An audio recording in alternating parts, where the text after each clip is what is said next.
Do you find yourself feeling guilty about certain desires? Maybe you struggle to see your partner as both this wife, mother material, and that woman that you want to devour. Or perhaps you've noticed that the forbidden aspects of sex are what really turn you on, and you don't know why. We are about to get into all of this. Welcome back to The Naked Connection. This is the show that supports driven men to reach sexual mastery and build deep connections.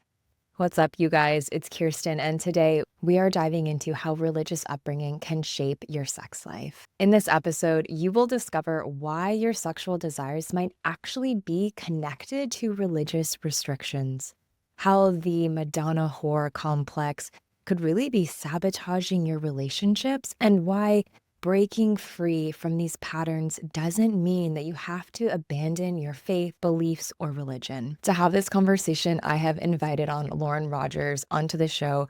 She is a certified holistic sex educator, and she really specializes in helping people heal from religious sexual shame. Also, she works with couples to create pathways to sexual wholeness that honor both spirituality and pleasure. Take a moment, be sure to hit subscribe so that you do not miss a single episode. And you guys, let's get some. Lauren Elise Rogers, welcome to The Naked Connection. So happy that you're here today. So thankful to be here. Thank you for having me. Just to really kick it off, I, was reflecting on how we can dive into this conversation that we've never had before on the show. And I just think, many men have really grown up receiving some pretty powerful messages about sex and relationships through, spiritual or religious upbringing. And what from the incredible work that you do has been, really the most significant way you've seen some of these teachings shape men's relationships with their sexuality. In what ways have I not seen these beliefs shape their sexuality?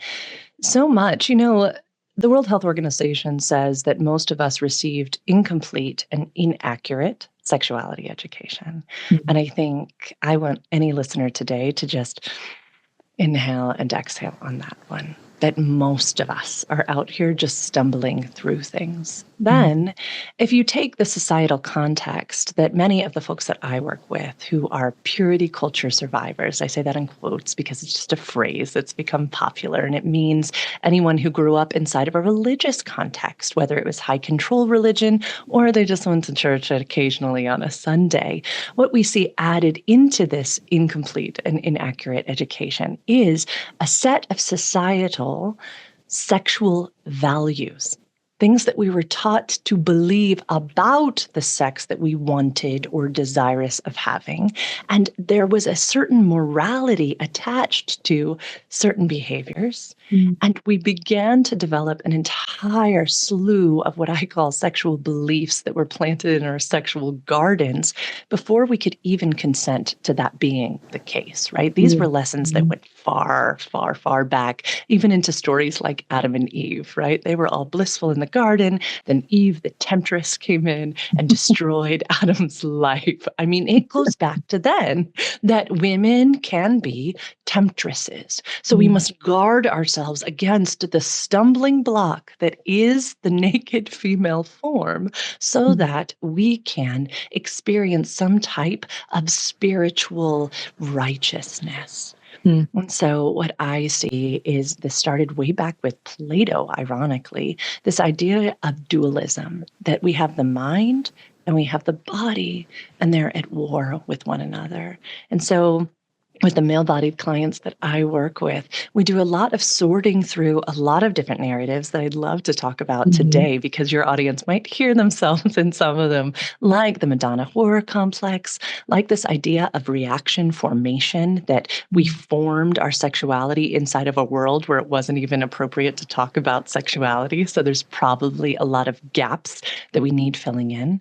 But I just love to normalize first and foremost the experience that men may have had inside of some religious context in which they grew up not only with incomplete and inaccurate sexuality education, but also a morality ascribed to their sexual behaviors, Mm. because it has long-lasting ramifications that can be undone but deserve to be addressed. Mm. Oh my goodness. Yeah. I just, even when you said that part about, being at odds with your mind and your body, even thinking in some of the men I've worked with, like how true that can be for anybody. And it's like, what do you do when that's happening? And yeah, you mentioned even a couple of these different belief systems that can be formed. I'm curious of what, just in the work that you do, what do you see as some of the top beliefs or top kind of patterns that men are finding themselves in if they grew up Yeah. in this type of an environment? Yeah, I think we could start with some basic ones. So, an exercise I do with my clients, and your listeners could literally do this right now, is to think of a certain memory from adolescence, because 7, 14, and 21 are where a lot of our sexual beliefs were planted in our Mm. sexual gardens. So, pick some memory from 14. Just think on it for just a second. Now, I want to give you some fill in the blank questions, and I want you to think of how your 14-year-old self would have responded to these questions. Mm. Okay. Okay, you can do it too, because everybody has them, but it's really interesting for men. Sex is fill in the blank. My body belongs to fill in the blank. My role in sex is it is a man's job to fill in the blank. It is a woman's job to fill in the blank. Masturbation is fill in the blank. Right? Sex is between fill in the blank. Mm. What's really interesting about some of these beliefs that were planted in our sexual gardens is that some of these, if we were to take my garden analogy and go even deeper, are explicit sex negative beliefs, meaning that they're kind of like a weed that you've plucked long ago, you've seen it, you've noted it, it no longer affects you. Still really helpful to note it, because growth mindset, we can tap ourselves on the back and be like, good job, look at you growing. It's really helpful to do this sometimes, because it can be hard when working through sexuality. So good job if you're now thinking back on some of those beliefs that you have stated and you no longer believe them, they no longer affect your lives. Okay, so that's a little weed at the top of the garden. Now, the next level of sex negative belief is a latent sex negative belief. And I like to say that it's like a dandelion that you go to pull out of your yard, and you get the top of the dandelion, but those roots are in there. And they're really Uh-huh. frustrating. And they do get in the way of your sexual functioning. Perhaps you're dating and they get in the way of the casual sex that you want to have. Or you're in a long-term partnership and you are frustrated. You're like, I know I don't believe this anymore, that a Mhm. woman's role is to be in the home and a man's role is to provide. But boy, oh boy, do I find myself resentful that she's not at home with a meal and her legs spread open for us to have this sexual relationship. Gosh, that's a latent sex negative belief. You know that you no longer identify with it, but it frustrates you. Mm. Then the deepest level of sex negative belief that I find with my male clients and my female clients is this body-based sex negative belief. And the Reverend Beverly Dale, who works with a lot of purity culture survivors, equates this to soil blight, to sick soil. I tell my clients that when they've stumbled into a body-based sex negative belief, they literally feel a bodily response, Mhm. like a gag reflex kicks in, or they feel themselves cringe and look away. Or when I'm doing this exercise with clients in person or on Zoom, I watch their eyes disassociate. I Mm. watch them not even want to address that this exists in Mm. their bodies. What I tell my clients is that the latent ones, you just need to till up the soil a little bit. You need to listen to podcasts like this one. You need to read some books. You are able to really work on those. The body-based sex negative beliefs deserve let me say it again, deserve attention. They deserve everything that a good farmer would know to do with his soil, to rest the soil, to spread the manure all over it and let it soak in, to give it some sunlight, to give it wind and air and space to breathe. Body-based sex negative beliefs are stored in all of our bodies, all of them, all of us have them. But those of my clients who've come out of religious spaces tend to have one specifically attached to who they believe sex is for, how they believe sex should be, what they believe their roles are, who they believe their bodies belong to and their wives' bodies belong to, what they think about pornography, what they think about masturbation, whose obligation it is to provide them with their orgasm. These types of body-based beliefs can sit in our bodies, and it is okay to give them the time and the attention that they deserve. And yeah, they run deep. All the way to the core. Yeah. I appreciate sharing that analogy because it feels so true. And I imagine as you were describing this, I was thinking when I was younger, we had this giant bougainvillea bush that lived in our side yard, and my dad wanted to, get rid of it because it was like actually starting to mess up the foundation of the driveway. And so it was like this huge, arduous process of like pulling this plant that has really deep roots from the ground, and how it really shook the whole foundation of our driveway. And like just thinking about that analogy in this example of how, by pulling up some of these weeds or these beliefs or this old patterning about intimacy, about sex, how that can at first be really, dysregulating or disruptive to the rest of your life. Yes. Yes, yes, yes. It's so interesting you say this because literally just minutes before this, I was with a client and we were talking about that when we stop an old pattern, that is going to create disruption. That is going to. And so it's really important to be able to sit with, in what ways have I been experiencing the negative impacts of old patterns that I'm ready to be done with? Okay, maybe my relationship is just literally feeling like it's on autopilot and we have no sexual intimacy. Or maybe I've been trying to have these casual dating encounters, they're going nowhere. Okay, that is an impact that you keep feeling through the repetitious behaviors that you are engaging in. Well, that's dysregulating. We don't like it. Nobody likes it. And when we start to uproot these beliefs in our bodies, we're also faced with impacts. And it's really beautiful to sit with, okay, which one of these, right? I mean, we've all been there at a growth point in our lives, whether it was we chose to change our eating habits. And you found that, oh my goodness, I also have to change some of my friendships. I have to change how I go about my daily routine. You see the different ways in which your life has to shift. Those are not negative, but they are felt experiences. The same things happen when we begin to uproot sexual beliefs that have had their roots all wound about our foundations. I love that added. I'm gonna take that one. It's so beautiful. Take it. Yeah, well, I just want to ask this before we get any deeper, because I would imagine that, let's say someone is listening in and maybe they grew up deeply connected to a religion and they recognize, okay, I picked up some narratives or some beliefs that are really impacting me, and I want to step into a space to be able to explore sexuality more. And at the same time, I still want to, honor my religion and honor my belief system. And like, how do we do both? Or can we do both? Just because I want to do that before we dive any further in case people are like, I don't want to listen because I'm feeling resistance, that I'd be pushed away from this thing that is still important to me. Yes. So you are speaking to my favorite thing. I deeply believe that not only can we make values-aligned sexual decisions and be a person of faith, I believe we have an even higher ethical responsibility. I believe that there are many things that have been carried down with different faith structures throughout the centuries that are not actually a part of the theology of the actual faith that you ascribe to. I would call these instead like these embedded theology pieces. I call them like the sidecar, like, those like little motorcycles and they have like the little sidecar. It's not actually the tenets of your religion.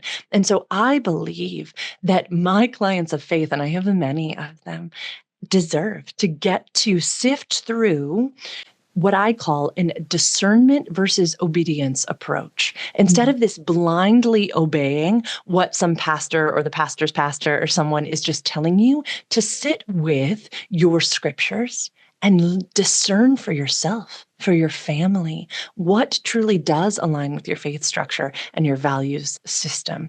I believe you have a right and a responsibility to do so. So no, I don't think that we need to throw the baby out with the bathwater type of thing. I think that folks can, I like to say, love Jesus and love sex. Like these are not separate things. And if Christianity is not your faith of origin, I believe that the same for every religion, that we should be honoring the bodies of others and our own. We should be honoring the sex that we have, and we can do that in many different ways that align with your faith practices. So thank you. Yeah. Thanks for sharing that. This is so I studied sex really from a tantric lens, and one of like kind of the components in tantric theology is looking at this element that, like reproduction and sex is what has created most of what we experience in life, whether it's like trees or animals or bugs or humans, and that it is such a beautiful part of it, like to step away and kind of like demonize sex would be to like demonize all of creation. And that's just like one kind of like theoretical lens to view this through. But I just really resonated with, oh, how interesting that this act and this like part of life that creates everything is kind of comes with these other elements that make it dark or bad or wrong or shameful or whatever have you. It's just an interesting thought that comes up for me when I think about this. Yeah. And I like to speak of the erotic mind often with my clients, that there is such an ethical responsibility that we have to differentiate between fantasy and reality. And what's interesting is many of us grew up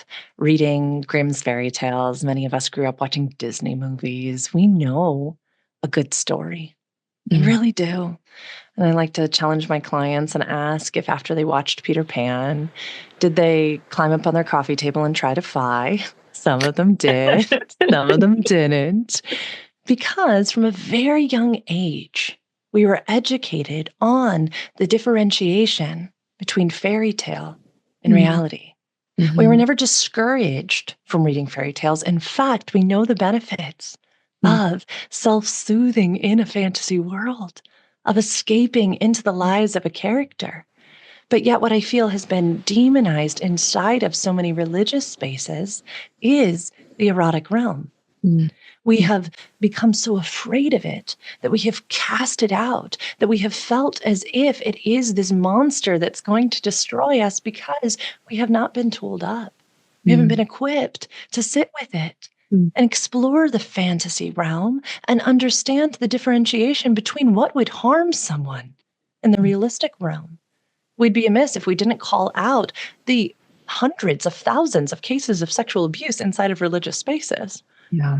This happens every day. We're not even shocked anymore. And I would argue it is because of, again, this reaction formation thing. This is a thing Freud studied forever long ago, and Freud is very problematic in sexual spaces. And yet, I do love to bring this to my clients' attention that what we did inside of these religious spaces is we said, good boy, good job. And we taught men to be pure and to be chaste. And so what happened was, as they grew in maturity, we also said, your sexual behaviors, those are wrong. They cannot be discussed in these spaces and these moral spaces. And so these young pubescent boys were developing sexually and being told these are wrong. These are wrong. There's been entire studies done on the confessional inside of the Catholic religion, and that there was a time in which there was as great a punishment for non-consensual taking of sex, SA, and masturbation. So we had this wide spectrum of punishment for all sexual sins. Mm, And we had this full expectation that it would just be forgiven. Oh, mm, it'll just be forgiven. So there's no accountability. It's labeled mhm, very, very, very wrong and sinful. But there's no space to discuss our sexual desires, to discuss how we can have a healthy erotic life and not harm another person.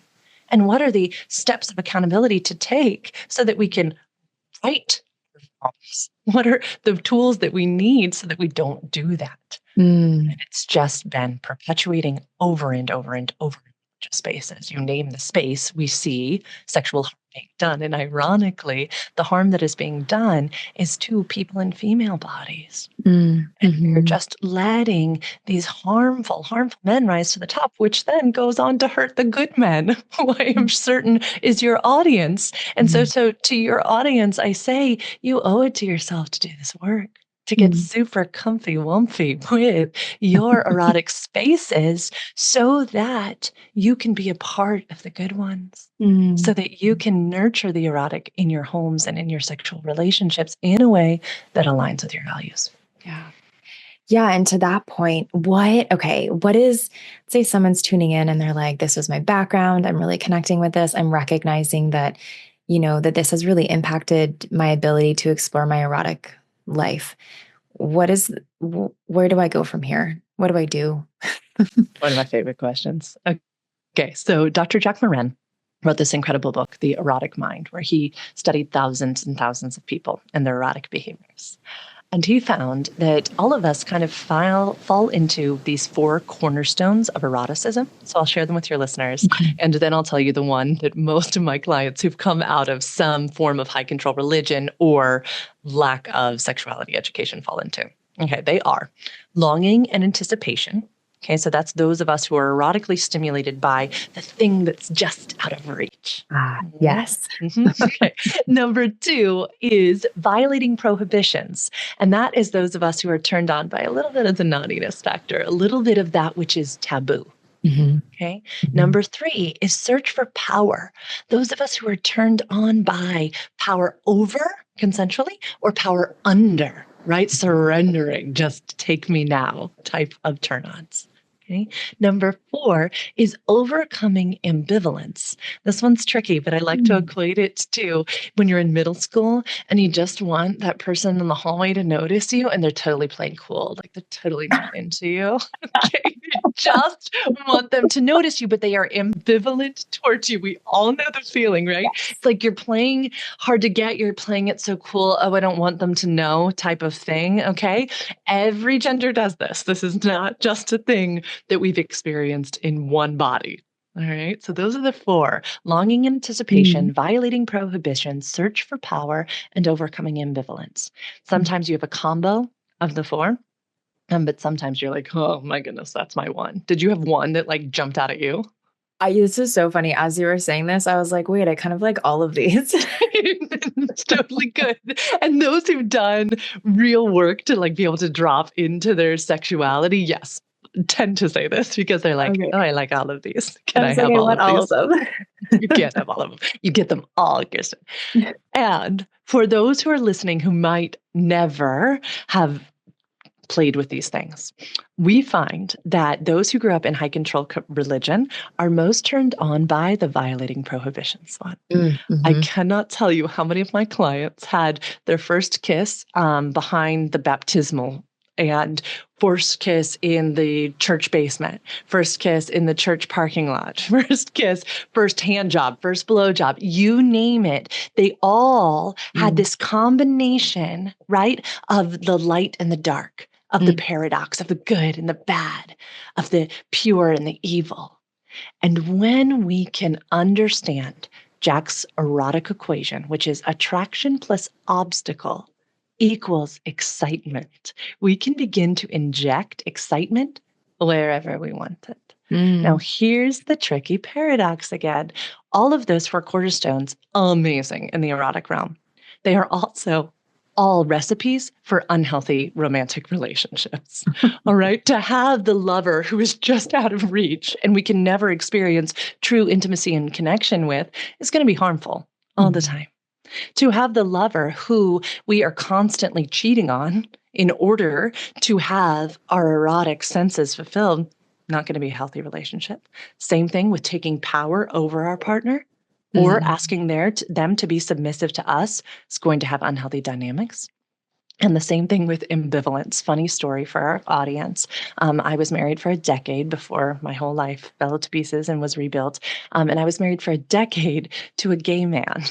And I do not think this is accidental. Now, looking back at my purity culture upbringing, I was conditioned to believe that men only want one thing, in quotes.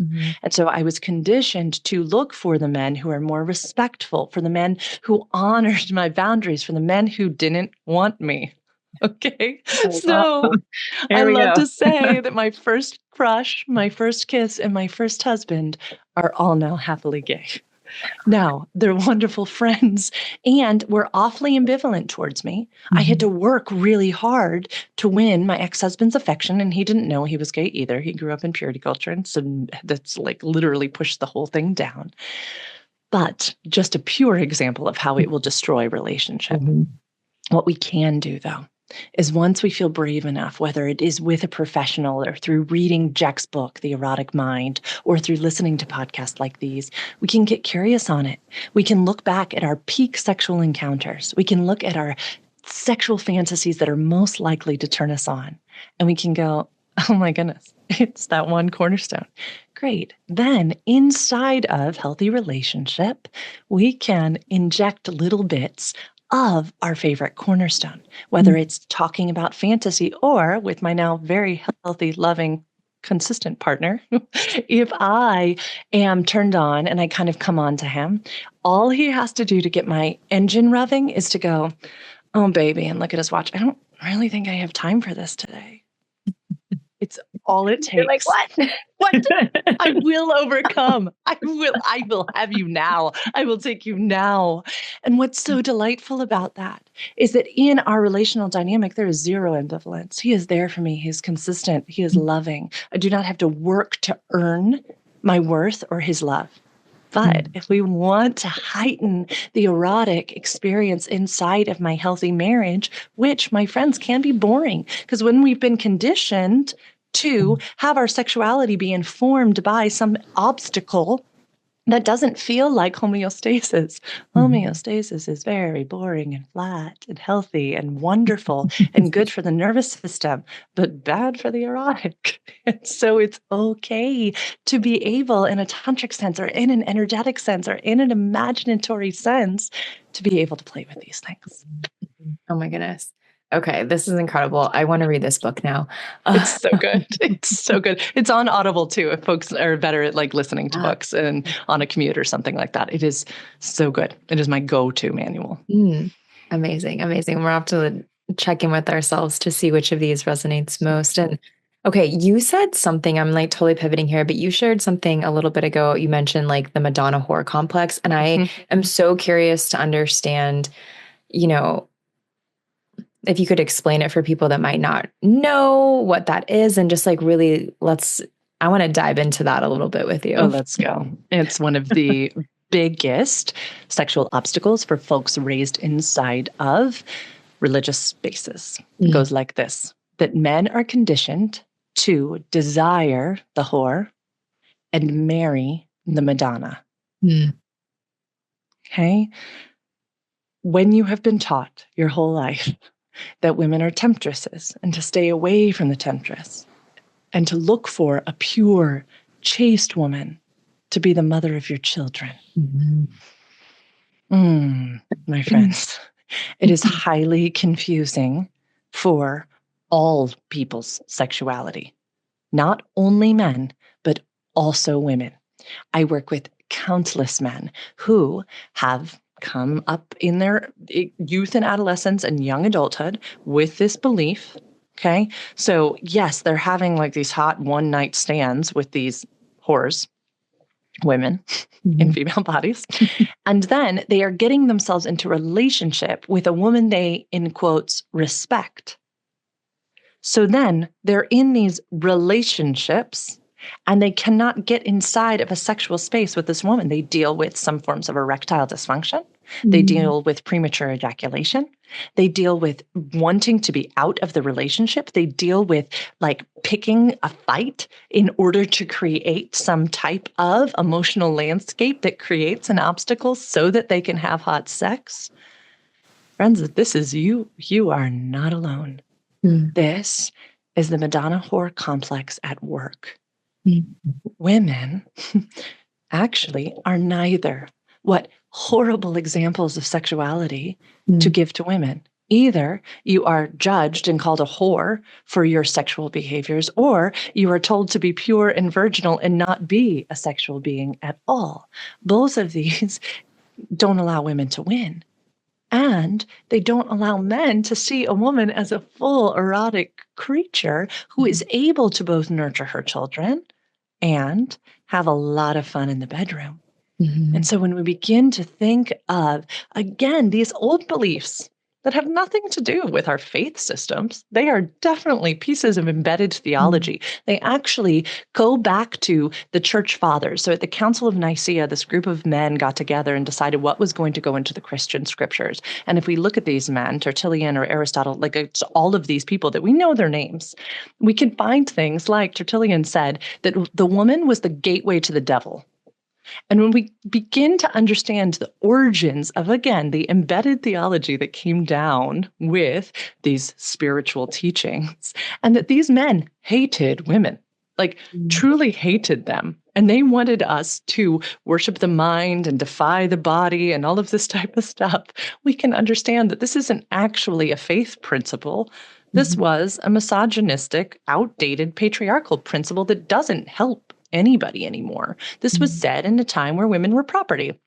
And women aren't property anymore. And it actually Mm. benefits men in this culture to have a sexy, egalitarian partner. This is Mm. good for all of us. It creates much better sex when you know that this woman wants to be there with you and Mhm. gets to be there in all of her sexuality. Mm. And it definitely behooves every single man to understand that they don't have to go looking for sex that is hot and spicy and erotic outside of their relationships. Mm. Mhm.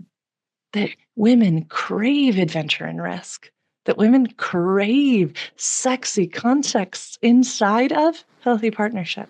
Mhm. They want both, and you can have both too. Mm. Yeah.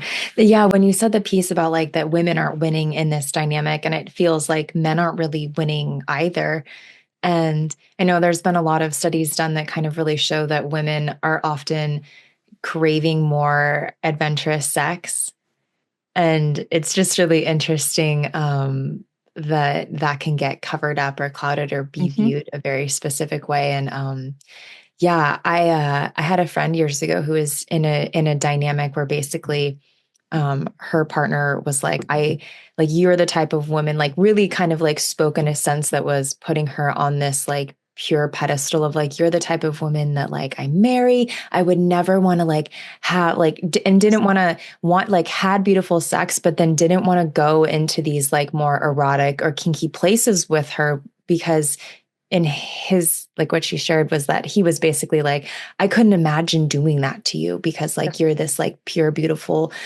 woman that could be the mother of my children, and I just couldn't imagine, like, dominating you or going into this space or trying this thing out with you." It was like they couldn't collide both worlds, and I just remember thinking, well, like, that what a missed opportunity to have everything. You too can have it all. Yeah. No, I call it, and I mean this in love. So I want the audience to hear me. I mean this so in love that I often get couples who come to me and right, we're pointing at the woman. She doesn't want sex. And I go, I bet you it's not that she doesn't want sex. It's that she doesn't want that sex. And he's like, what do Mhm. you mean? And I'm like, okay, well, let me simplify it for you. Okay. So I call this my caveman theory. It is my opinion. And I do not mean this offensively. I think this Mhm. is beautiful that men seek and yearn for this partner, this good one. And they're like, oh, I Mhm. found my woman. And I am going to put woman in cave and I'm going to fuck woman same way every day. I'm going to go to work, come home, fuck woman. Oh my God, this is my dream. Okay. Love it. I love it. It's beautiful. It is so beautiful. Women are bored out of their minds. They are bored out of their minds. They want out of the cave. They want to go on an adventure. They want you to take them somewhere. Esther Perel says that sex isn't something we do. Sex is someplace we go. That we have this entire erotic landscape. Yes, like your friend was like, wait, what? No, I'd love to do those things, Yeah. right? Tie Sign me me up, up. right? Tie me up, right? And then let's cook dinner together and have a family discussion, right? It's so interesting how Jack Moran covers this in The Erotic Mind, the idea that we, as adult human beings, are sex educators because there are most likely children in our lives somewhere. And when children grow up not thinking that healthy sex can exist inside of healthy partnership, we do damage to children. And so we owe it to ourselves and to our kids to be able to go to these erotic realms, to be able to tie up our partners, blindfold them, have sex in the basement, have sex on the washer and dryer, bring sex toys on the road trip, right? Like have this fun because it benefits everyone. It makes me smile that the World Health Organization says that sexual health is fundamental to the well-being of individuals, families, and communities. And as I see individuals come to an understanding of their own sexual wholeness, have an understanding and a grasp upon their own sexual values and how to protect and respect theirs and the values of others, what I see then is that they benefit, then their families benefit, and then their communities benefit.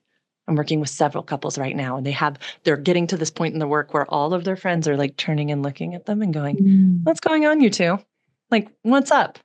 What you two just keep smiling and kissing, and you're like something different has happened here. I have goosebumps because friends, that's what heals the world. That provides this sense of security for all of those around us when we're having good sex. Like this is like, what? Why are we not all doing this? Having better sex heals the world? Yes. Yes. I absolutely love this because in so many ways, this was why I wanted to go into this work, and having this show is really when I recognized that our sex life truly has the power to influence the well-being of the rest of our life. And I really firmly believe that. And yeah, when I always like giggle to myself because I do believe that if just imagining that for a moment, like every person at your office, you work in a company, like woke up and had the best sex of their life, like how do you think they would show up to work? Like if we like everyone that's working at like your local grocery store or doctor's office, whatever have you, if they had the best sex of their life, how do you think that you guys would engage with one? When I think about it from that lens, I'm like, it really truly does have the capacity to change the world. So Amen. we are on Amen the and same amen. page. Yes, people will tell me all the time, like, I don't understand. Like, you want to be a sexuality educator and intimacy coach. Like, you have a business. I'm like, not only do I have a business, I'm thriving. I am so busy. And I don't think that we have been conditioned to think that this is some selfish thing to work on, to address. And it is not. It is the absolute opposite. It benefits our children, our families, our communities. It was interesting earlier, you were talking about your friend felt like they were put on some pedestal, right? Some like purity pedestal. And another thing I studied at length is this thing called the pedestal paradigm. And that's that as we grow in goodness, okay, as our reputation in the workplace increases and people are like, wow, he's just a good man. We feel that we cannot be our most human, guttural too, that we cannot equate a person who has sexual desires with that idea of goodness. That all goes back to these purity culture teachings. This all goes back to this weird idea that we can't be both sexual and valued, that we can't be ethical and slutty, that we would somehow be consumed by this evil beast that is sexuality. And it's just far, far from the truth. You're Mm. exactly right.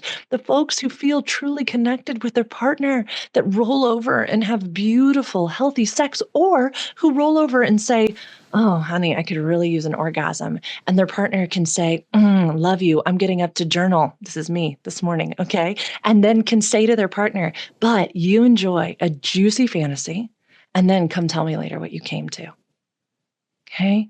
The Mhm. couples who can do this, where then I'm down journaling in our living room with my coffee and my journal, and my husband comes down and gives me this kiss on the forehead, and I say, "What'd you come to?" And he tells me some gorgeous fantasy that's wild and erotic. And I go, "Oh my God, that's so hot." And he goes, "I love you," and then goes and gets his coffee. Mm. That is a home in which human beings exist. Mm. Erotic human beings who desire sex at different times of the day because his testosterone is thriving and through the roof in the morning and deserves to have a delicious orgasm. And yet I am not responsible. I Mm. am not the submissive wife whose sole job is to give her husband sex lest he go and stray, which literally I was taught, right? That if a husband Mm. was cheating, it was my fault because I wasn't giving him enough sex. Mm. No, no, no, no. Yeah. His sex, his orgasms, his responsibility, and this can thrive inside of partnership. It doesn't always look like these partnered sexual encounters where there's, even though we've both been saying we'd love to be tied up, do all these things. Yes, it doesn't always look like that. It sometimes can look like that. And it is so good for us all.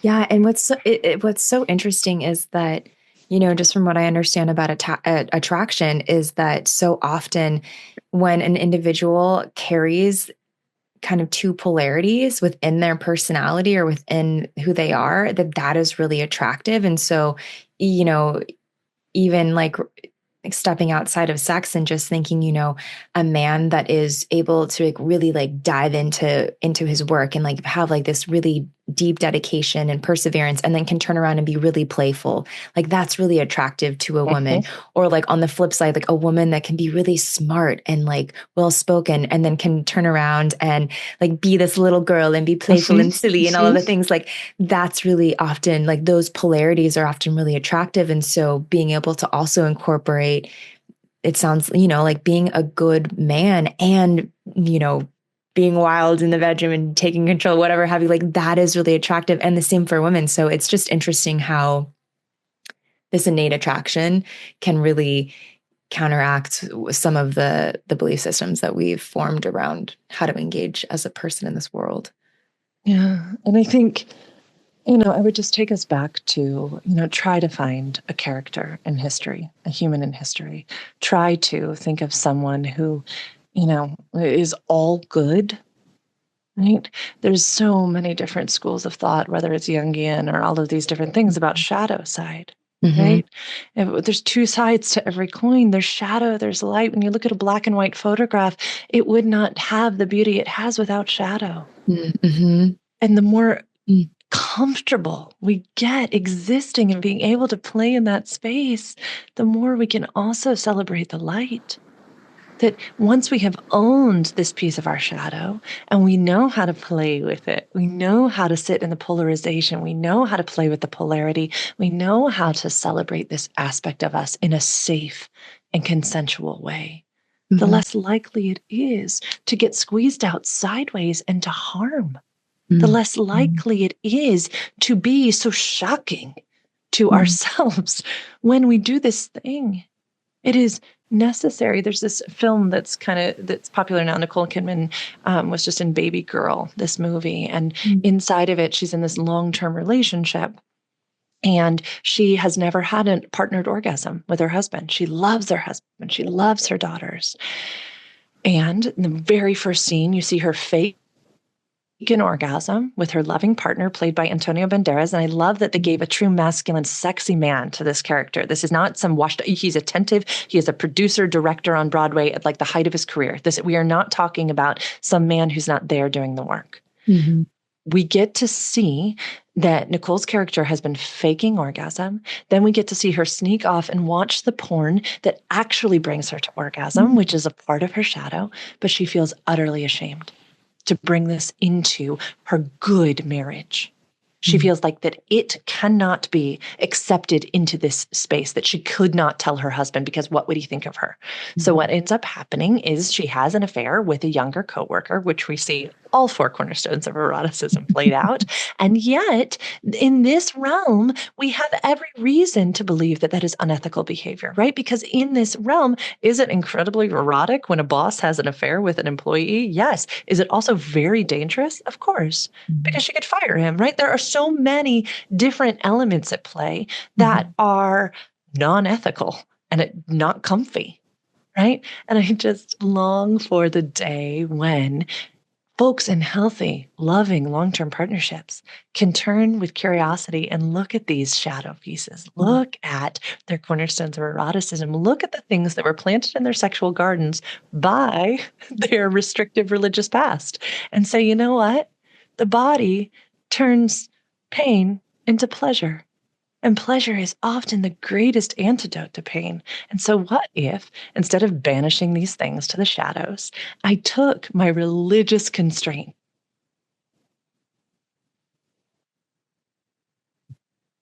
and turned them into these incredible long-term relationship? And thankfully, you do see some of these things. It thrills me to no end, but I long for every man to understand that these restrictions from the past could be sexual gold if he could get curious around them. Oh my goodness. So beautiful. And in thinking about, as we're closing out here and just making that note, what is one thing, if this has been, really connecting with a listener, that they could start doing today? Like one action they could take, or even just maybe, you mentioned those questions in the beginning that were so beautiful. If there's something along those lines or otherwise to really start taking action to move in a different direction, if that is what they desire. Yeah. Number one, I would want any man who is listening to this episode to turn towards yourself with curiosity and compassion. So many of the sexual beliefs that are planted in your sexual garden were put there without your consent. So number one, curiosity and compassion, my friend. Number two, you now get to be the sex positive force in your life. You are now both the gardener and the flower that is growing. You get to decide what is nurtured in you. And I highly recommend asking yourself the questions that we did earlier on in this episode. Go back and listen. Pick up a copy of The Erotic Mind. At the end of the book are his entire sexual excitement survey, as well as his sexual fantasies survey. Do it. Start to get comfy with your core erotic themes so that you can be the master of your erotic intelligence and communicate that with your partners. Your partners deserve to get to say whether or not they want to play in that erotic space with you as well. This is not just up to you. This is up to your partner, but I betcha your partners have an erotic space of their own. Do these quizzes at the end of the book with your partner. Have fun. And if you get stuck, know that there are individuals like me out there that you can reach out to and contact. You can go to sexedforyou.com/free consult and fill out that form if you want to get to know me more. But also there are incredible, incredible therapists and educators and coaches, I'm sure, that are more near you. And we're all here and we're all on your team. We are not here to shame and guilt you. There's been enough of that in the world. Oh, Lauren, thank you. Oh my goodness. So, so beautiful. I'm so glad that you were here today. And I know that, talking about sex in religion are really challenging topics. So I appreciate you being open and diving into this and for all of the work that you do. Thank you. So, so welcome. And again, I do not believe that we need to cast our religious beliefs out with our sexual beliefs. I deeply believe that we each have a right to and a responsibility for integrating those two together. Yeah. Oh, so beautiful. Thank you so much. Thank you so much for tuning in to this episode of The Naked Connection. Be sure to subscribe so you don't miss another episode. Trust me on this, your sex life and that special someone in your life will thank you for it. And if you really love the show, please take a moment and leave a 5-star review or a written review and let me know what you think. It would mean so much to me and this show. Until next time, happy connecting.